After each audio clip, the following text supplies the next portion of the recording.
달리는 버스에서 기사를 무차별 폭행하는 등 운전자 폭행 사건이 끊이지 않고 있습니다. 경찰에 검거되는 인원만 1년에 3천 명이 넘는데 솜방망이 처벌 때문이라는 지적이 나옵니다. 양동훈 기자가 보도합니다. 버스에 탄 남성이 갑자기 휴대전화를 든 손으로 기사의 얼굴을 내리칩니다. 무차별적인 폭행이 이어지고 결국 버스는 중앙분리대를 들이받고 멈춰섭니다. 지난달 인천 효성동 도로를 달리던 시내버스에서 20대 운전자를 폭행한 50대 남성이 구속됐습니다. 지난 8월에도 경기 김포에서 택시에 탄 여성이 주행 중인 70대 기사를 손발과 신발 등으로 마구 때리는 등 운전자 폭행 사례는 계속 이어지고 있습니다. 특정범죄 가중처벌법상 운전자 폭행은 5년 이하 징역이나 2천만 원 이하 벌금에 처할 수 있습니다.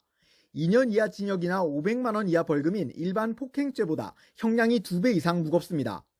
게다가 운전자가 다쳐 상해가 인정될 경우 벌금형 없이 3년 이상의 징역으로 엄하게 처벌하도록 규정돼 있습니다. 하지만 이런 무거운 처벌 규정에도 불구하고 운전자 폭행 사건은 끊이지 않는데 지난 2022년부터 지난해까지 매년 3,000명 넘게 이 같은 혐의로 검거됐습니다. 운전자 폭행이 이렇게 빈번한 이유로는 솜방망이 처벌이 꼽힙니다. 최근 3년 동안 법원에서 운전자 폭행 혐의로 1심 선고가 내려진 피고인 가운데 실형이 선고된 비율은 20% 정도에 불과합니다. 징역형 집행유예가 40%를 넘고 30% 정도는 벌금형이 선고됐습니다. 법에는 강력한 처벌하도록 정해져 있는데 실제 처벌 자체가 약합니다. 법원에서 강력한 처벌해야지 행위자들도 경각심을 가지고 근절할 것으로 보입니다.